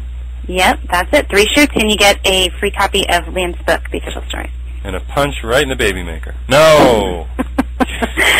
No, we won't do that. No, kidding. We kid because we laugh. Yeah, we just might tell you your favorite movie sucks, but we won't punch you. We won't hit you. We won't hurt anything. No. All right. All right, so signing off. Signing off. Everything I'm looking at seems crazy. The newspaper, the television, nothing's right. Nothing's telling me what's true. It's like I fell into a bucket of cream and kicked my legs until I became a mouse. What's that about? I'm a conspiracy realist, not a conspiracy theorist. I want a T-shirt that represents me. What? There's one that's available? Go to shop.truthortease.com, says the voice in my head. Shop.truthortease.com. It's not crazy. I'm not afraid to go on the internet and go to shop.truthortease.com. I'm not scared. I taken out bowling balls that look like you. That's what I said. Straighten out. Get your conspiracy realist T-shirt. Don't make me come over there. You look good. You look good. Okay, on my show today, I'm very excited because I have one of the most famous filmmakers, screenwriters, Academy Award winner. He's a controversial figure. He's been around in the industry for, 30, 40 years. He's got a very long standing career, which is very impressive, but his personal life has always been quite controversial. So I really want to introduce somebody who's one of the greatest screenwriters of all time, Mr. Woody Allen. Hi, sir. How are you today? It's great. Thank you. That's good. Yeah, you're such a... No, it's great. Thank you for having me on your show. You're welcome. It's an honor for me. I grew up watching your films. I saw Take the Money Front. How old? Yeah. How old are you? Right now I'm 38. Oh, okay. All right. Yeah. But when I started watching the films, I was much younger. I was watching them when I was, 10 or 11 years old. Oh, 10 or 11. Well, right. I made a movie about. Juliette Lewis was. Well, she was very young. She was a lot younger than the character that you played, and she was, I think, around 22 or 21. The character was supposed to be, and that was right around the time that we saw you in your personal life. When I was a boy growing up in Brooklyn, my mother and father were from the old world. Yeah. I got married in the village by a reformed rabbi, very reformed, a Nazi. Oh, he reformed that very much. Reformed. That's pretty reformed. And I understand your first wife was a school teacher. Yeah, I told my mother and father I had to let her go. It was reported. I have to be careful what I say about her. It was reported in the papers that she was violated, and the papers asked me to comment, and I said it couldn't have been a very moving violation because she was raped, and I was making fun of her. Yeah. Wow. Okay. So what I understand is that she actually sued because she said you used some of your personal life experiences in your script. I like to draw from life experience. Yeah. I was very big with the bullies when I was a boy. They used to use me for target practice, and I was beaten sadistically about the face and neck by even the postman would get in. I was redheaded, very fair. I didn't tan. I stroked. Yeah, me too, actually. Oh, you? Yeah. Ginger, as they called me. Yes. But when I got into the movies, I was better luck with the women from Diane and Louise. I saw a lot, yes. But later the heart once what it wants. I suppose so. Yeah, in your case, your heart wanted your stepdaughter. Right? Because, I mean, she was Mia Farrow, who you were, I guess you guys weren't married, but you had been together for... We were friends. It was a misunderstanding. It's very misunderstanding. It was just a misunderstanding. So Mia Farrow had several children. I mean, she had, 12 or 13 kids, something like that? Some of them adopted, some of them biological. And you ended up with one of them romantically when she was, how old? The Hot Ones. I have a new movie. Oh, you do? You put out a new movie just about every 9 months. So what's your latest film? I'm able to work outside of Hollywood. I'm not constrained by the Hollywood. I found it very constraining. I was born Alan Koenigsberg. A lot of people don't know that, but Woody. I always had a Woody, so my mother called me Woody Allen. Because I always had a small Tinker Toy size kind of it was a Lincoln log, and when I was a boy, I wanted a dog, but we were very poor. My mother wouldn't get me a dog. They got me an ant. They got you an ant. It was, one day, Sheldon Finkelstein came and bullied me and sadistically beat me and was tap dancing on my windpipe and my wood yee. I said to my dog, "Kill!" You said to your aunt, you mean? And Sheldon Finkelstein stepped on my dog. And he killed Sheldon. Yeah, so it sounds like Sheldon actually killed your dog, right? That must have been a very traumatic experience for you. You sound like you had a rough childhood. It was very rough. We grew up very poor. We grew up we grew up in Coney Island. Actually, we rented a little. We actually lived in the booth that ran the roller coaster at Coney Island. So I never got any sleep growing up. Oh, that's a true story. Then that was in the movie Annie Hall. So you're saying that really happened? I'm in analysis. I sometimes have a watch. It's my grandfather. It's an old antique pocket watch. My grandfather sold me this watch on his deathbed because he's a Jew. Cheap. He's a very insignificant man. And so when so you're saying that your grandfather sold you your watch, and Mia Farrow said that when you were in analysis that you would have to ask your analyst about changing the style of your sheets on your bed. Is that correct? I have a couple of movies coming out. Coming out. So you don't have to speak to your analyst to change the sheets on your bed? I made a movie called Vicky Cristina Barcelona. Yeah, I saw it. Oh, thank you. You were one of the 16. Thank you. Yeah, I did thank you for the $12. Well, I didn't pay $12, but I saw it on video. But video. Yes, it's true. I can't tell you any more about my personal life. It's true. It's hard for me to change the sheets. It's hard for you to change the sheets. Yeah, because the thread counts are different, and then they get addicted to the smell and the memory of a girl. Yeah. The young girls, why are they so seductive with their skinny legs? Yeah, I don't know. Maybe that has In something some to cultures, do- 12 years yeah. old. 12 years old was King Arthur. It was perfectly Oh. legal. Well, wouldn't your analyst say that maybe that means you're afraid to die, so you always want to be with younger women? Would you- That's a very, very Freudian reading, and I Yeah. don't subscribe to Freud anymore. I subscribe to Playboy. Oh, okay. Subscribe.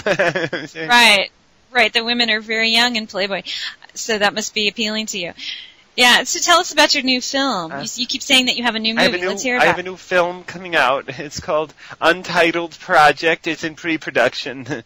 It's called Untitled Project. I'm not giving it away. It's about some people in a relationship that isn't working out exactly as they hoped, and some sexual innuendo, and also. And then there's some confusion, but at the end, the heart wants what it wants. Okay, that sounds like the plot of a lot of your films, actually. So, yeah, I mean, there's actually that common thread throughout all your films, I would say. There's usually somebody having an affair. There's usually some kind of crime. There's always sort of an element of there's either a guy who's in the mob or a guy that's committing some kind of crime. And so why does that fascinate you? Like, why are you interested in criminal acts? Well, for example, in Manhattan, I think the great criminal act of my career was letting Mariel Hemingway go. I mean, what was I thinking? Yeah. She was 18. She'd never go out with a guy like me unless I had money. Is why the heart wants what it wants. Right, yeah, I'm sure. And with Diane Keaton, what a waste of time. Why was that a waste of time? She's very bright, talented, funny. Yeah. I don't like being upstaged, especially not in the bedroom. Oh, I see. Yeah. But Mariel Hemingway, I mean, that was just in a movie, right? You didn't actually have a relationship with her, did you?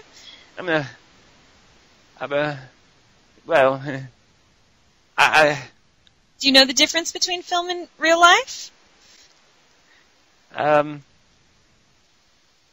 Because you're a writer, so you write scripts. Those aren't. I mean, you might base it on your life, but those are fiction. Well, my analyst says that I actually live inside of my movies, and ever since I was very young, I've been living inside of my brain. You know, like inside kind of a fantasy world, like that was kind of inside, fantasy world. Yeah. Sleeper for me was a documentary. Played against Sam. You could have just shot that. I was at NYU in the Village before I got kicked out of college. I was a philosophy major, but I got kicked out. I cheated on an exam. I looked within the soul of the boy sitting next to me. That really happened then, huh? Because I remember that in your stand-up. You said that joke. And so you're saying that actually really happened. I also understand that they kicked you out of NYU, that they actually flunked you out of English class. Is that correct? It is correct, which is amazing. I don't know how to read. It's not.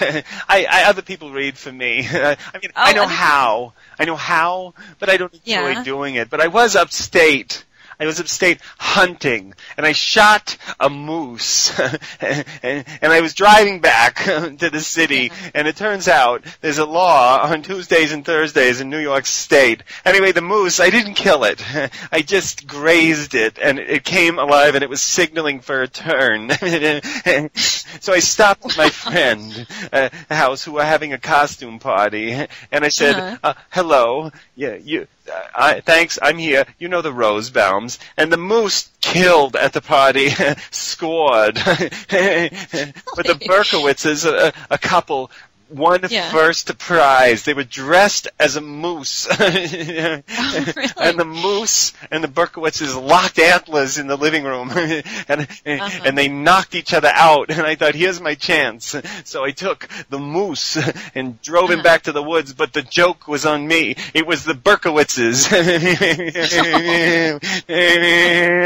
I see, the joke was on you then, yeah. So you had, Getting back to your films, you've had a lot of really famous people in your movies. I play the clarinet. Yes, you play in a jazz band. I'm a very adequate jazz musician, which a lot of people don't know, even though it was a movie made. Why don't people want to see my movies, April?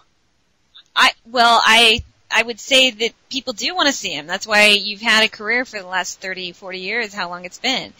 Because, nobody has a career that long if people aren't going to see your film. But you're talking about the documentary called Wild Man Blues, right? That you actually was about your jazz band. Yeah. Or you in your jazz band. You played the clarinet. And, right? Yeah. In a jazz band. And I understand your parents are still alive. That's a pretty long life. So you must have pretty good genes in order to have parents that are still alive, because I believe you're 70, right? And so that means your parents are in their 90s? My parents are from the old world. They have a very different idea about living and dying. Survive the. I got my first divorce when I was in my 20s. I said to my wife, Quasimodo, I want a divorce. She was tell me. My first wife was very immature. Tell me if this. I'd be in the bathtub. And she would come in and sink my boats and tell me if that's immature. Because I would have... yeah, I get it. You had boats. Yes, you had boats. I came in and told my mother I was getting a divorce, and they took it very well. They built a gas chamber, and they got in. That must have been very traumatic. And so then your second wife was the actress Louise Lasser. Yeah, Louise. I remember her. She got a little old. Yeah, we all do. Yeah. And so she was also. She remained even after you guys were divorced. You still used her in several of your films. So you had a good relationship with her. Apparently. It was a legal contract that the judge struck so I wouldn't talk about some of the other issues. I see. Hey, I have a question. Sure, sir. Well, here's a movie I made. Whatever Works, it's called. Have you ever heard of it? No. I haven't. I'm sorry. I've heard of most of your films, but I don't know this. I wrote and directed this. Director Woody Allen, writer Woody Allen, starring Larry David, Henry Cavill, Evan Rachel Wood. Oh, I think I heard about this. Yeah, okay, so tell me about it. Well, here it is. It cost $15 million to make. Mm-hmm. The opening weekend, it made $260,000. Mm-hmm. Its total gross in the U.S., $5 million. $5 million. Wow. Why don't people want to see my movies? The hot ones when it once. I feel that people are holding against me that the hot ones. What it wants. This call is over. I don't like the direction this interview is taking. I did take it there. I don't like the direction this interview is taking, and I have to go. Okay, sir. It was a pleasure having you on. When I was a boy, yes. I wrote away. I was constantly being beaten, and then I'm going because I'm angry. But I was constantly being beaten sadistically. That's about terrible. The face and neck, and some of my friends told me I could write away for a fountain pen that would squirt gas, knockout gas, really great stuff, and I ordered it, and it came in a plain brown wrapper, and then I came home one night from some friend's house who were having a surprise autopsy, autopsy, and then, because and I came in, and there in the lobby was a Neanderthal man. Neanderthal man. Yeah. And I pulled out my pen, and I pressed it, and a little ink dribbled onto my shirt. Okay, this is all too personal. I can't talk to you anymore. All right, I'm going. I'm hanging up. Okay, thanks. Bye, sir. Bye. Thank you for being on my show. Wow, that was really strange. I don't really know why he got so mad there at the end. He just kind of cut me off. I wasn't really asking him. I guess I was in the beginning, but then he was the one that was sort of talking about it. So I don't know. That was really weird. So, Goodbye to Woody Allen. Sorry. I was on holiday with Sir Laurence Olivier. We had decided that 9/11 was an intelligence operation. We'd all known about JFK, had so many mistresses. The CIA shot him. Castro could never have done it. It was clear. We had become realists, conspiracy realists. How would we let everyone know was the question.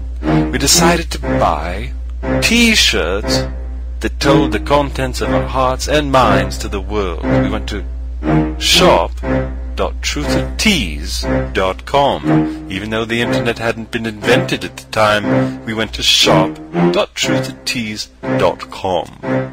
There we purchased Conspiracy Realist T-shirts, one of a kind, sold only at shop.truthandtease.com, 100% cotton in men's and women's fitted sizes. I won't tell you which one I'm wearing. I live across the street from the Metropolitan Museum of Art, which is this fabulous museum of art. And when I was younger, I used to hang out a lot at the museum in search of a meaningful social relationship of some. I used to look for girls at the museum. And I saw on the wall once a nude by Rubens, but a real succulent nude. A naked huntress stabbing to death a warthog. And I got very emotionally involved with the painting, and two guards had to restrain me. I tried to lick some of the oil off the canvas. So I was thinking to myself, at that time, where is it that I could meet the kind of girl that would pose for that type picture? And in my neighborhood, there's an art supply shop that deals in offbeat things. And I run down there, and I get the name of an artist model off the wall. And I call her up. And I came on very strong like an artist. I used a lot of very artistic terms like brush, I said, and easel. I was just adorable. And we agreed on a price, and hung up. And I got all dressed up in my smock and beret, and little Harvey's Bristol cream on the hair. And too much what I want to be. And I waited there. An hour later, there's a knock on my door, and standing there is this fabulous woman, but really sensational. And I let her in quickly, and I locked the door with my police lock immediately. And I said to her, take off your clothes right away, because I don't know much about art, but I know what I like.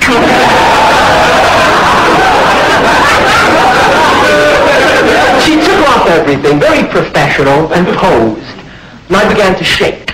That's my thing, I shake all the time. I'm not good in those kind of situations, I'm perspiring audibly, She's standing there in front of me, majestic.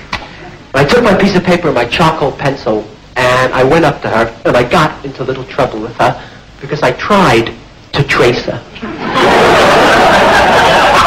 Living as I do in our rich neighborhood in New York, we get robbed all the time there. It's a very popular thing in Manhattan. My apartment was robbed around 4 times in 2 years. And I didn't know what to do about it, They just broke in and took things and would leave or anything. And finally I put on my door a little red and white sticker that said, "We gave."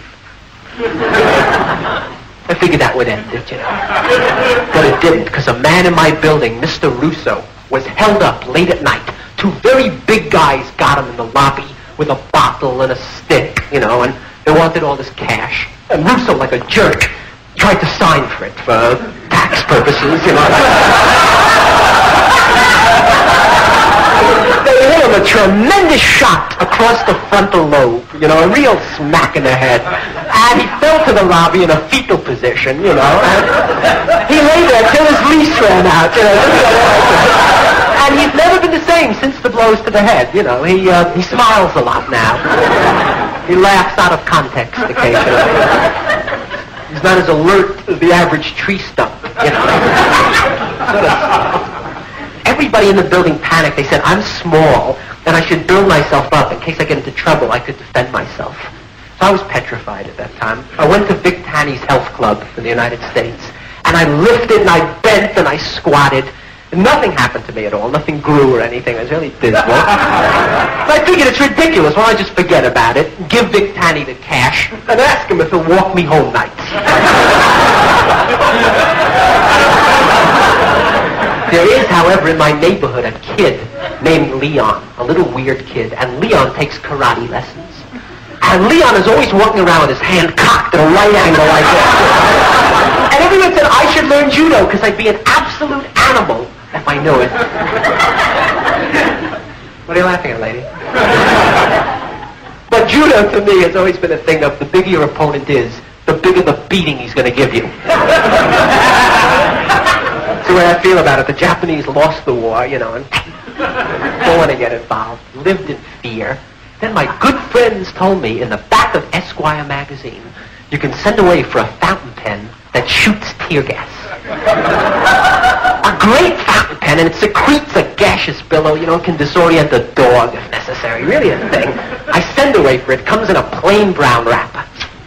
Unscrew it, put in the tear gas cartridges, clip it in my breast pocket, and I go out one night. This was a long time ago. Some friends of mine were having a surprise autopsy. And I'm dancing, really sensational. Coming home by myself, 2 o'clock in the morning. It's pitch black, I'm all alone, and standing in my lobby is a Neanderthal man. Eyebrow ridges and hairy knuckles like this, He had just learned to walk erect that morning. Came to my house in search of the secret of fire. A tree swinger in the lobby. A mouth breather looking at me like this, So quickly I took my watch out and I dangled it in front of him because they're mollified by shiny objects. But he ate it. I backed off, pulled out my tear gas pen, I unscrewed the top, I pressed the trigger, and some ink trickled on my shirt. And I made a mental note to call Esquire and tell them this. I'm standing in the lobby, 2 o'clock in the morning, with the product of a broken home, I had a fountain pen in my hand. I tried writing on him with it, He came to me and he started to tap dance on my windpipe. Very quickly I lapsed into the old Navajo Indian trick of screaming and begging. He got my head and he started to remove my wisdom teeth. And I'm hitting him, and I'm telling him he's the product of an economic squeeze, and I offered to send him to holiday camp if he wanted, and finally some cops, I would say 6 cops came in and they saw what was going on, and they took his side.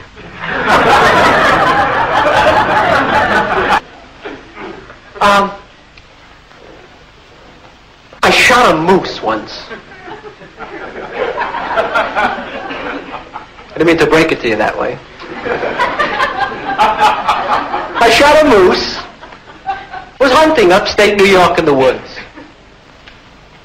I tied the moose onto the fender of my car, and I drove back home. But I didn't realize that the bullet had not penetrated the moose, but had just creased its scalp, knocking it unconscious. So I'm driving home along the highway, and I'm going through a tunnel. The moose woke up. So I'm driving with a live moose on my fender. The moose is signaling for a turn. And there's a law in New York State against driving with a conscious moose Tuesdays, Thursdays, and Saturdays. All right, I don't know what to do. I'm panicking. I realize some friends of mine are having a costume party. I'll go with the moose. I'll ditch him at the party. It would be my responsibility. So I drive to the party. I go up to the front door. The moose is next to me. I knock on the front door. The host comes to the door. I say, hello. You know the Solomons.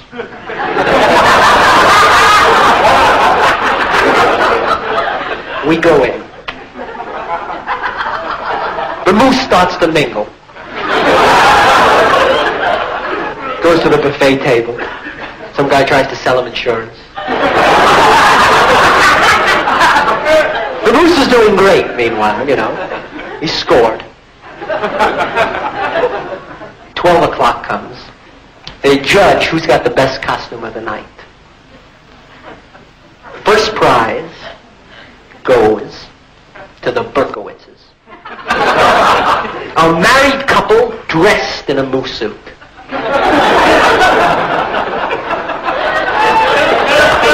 The moose comes in second.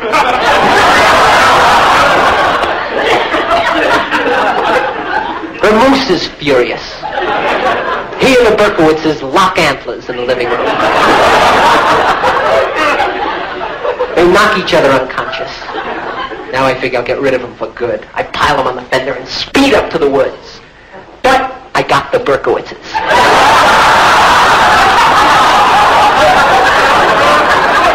I'm driving along with two Jewish people on my fender.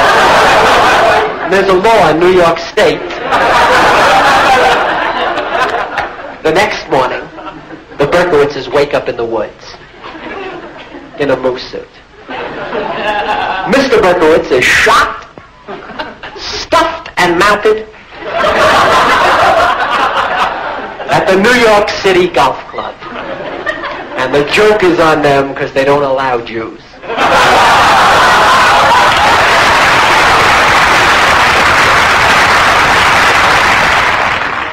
Hello, thanks for having me on your radio.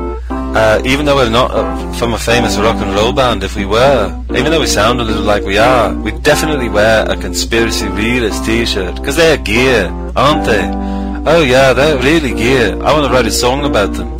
Conspiracy Realist t-shirts at truthatease.com. I gotta think of the middle 8.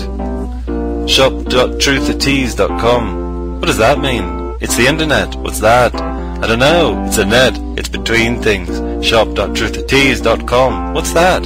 It's where you get Conspiracy Realist t-shirts. Oh, gear.